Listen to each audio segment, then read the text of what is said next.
For the majority of my life, for 18 years of my life, I was in the closet, much like Tommy and my character in Pterodactyls, and then I got to school and kind of, realized it was time to grow up and, express who I really was. Pterodactyls is all about denial, so he's like completely in denial of the fact that he's gay.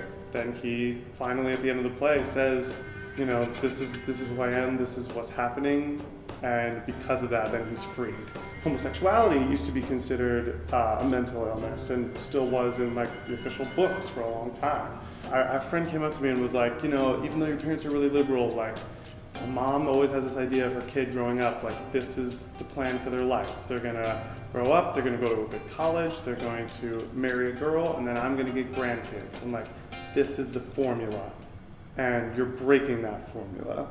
So just be prepared, even though you think it's gonna be okay, for there to be, a period of growth and having to deal with all of that. And then Grace in Pterodactyls has this whole huge speech. And this wedding, this affair, this bacchanalian carnival of rapacious consumption shall be my last hurrah, my fond farewell to everything I care about, need, love, and have worked for all my life.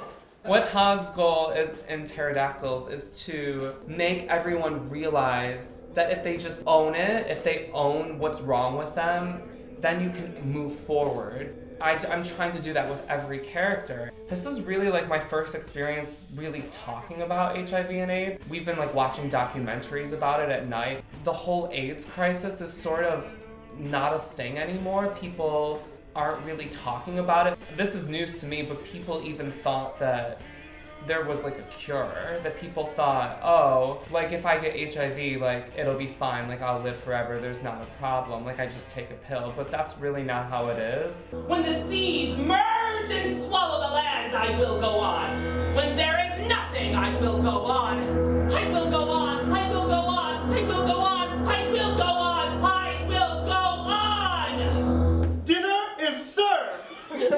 This is really still an issue, and like we should really still be talking about it. People were really in denial, or they didn't want to help it because it dealt with so many gay people. And people were like, we're getting rid of the right people, or the disease is getting rid of the right people. I didn't know how HIV/AIDS started. Like I had no idea how it started. There's this part in one of the documentaries where Larry Kramer, like people at an AIDS meeting are fighting, and he starts screaming at the screen. He goes, plague!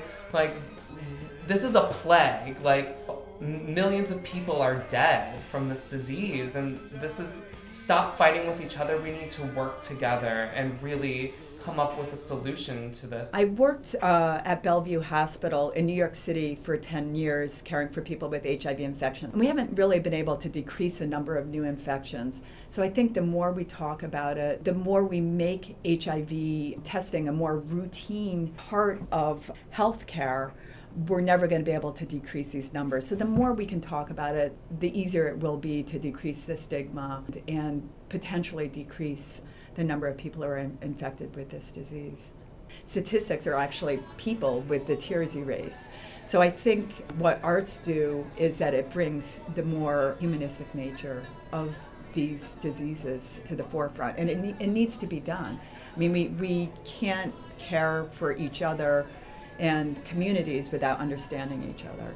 It's a chance for people to come out and talk with whatever it is that draws them to that particular piece, to talk about that. So it gives a social outreach kind of component to that, which makes everybody feel ownership of the piece. We can have intellectual conversation about suicide or intellectual conversation about mental illness, but what storytelling does is it allows you as the audience to walk in their shoes and feel their emotions.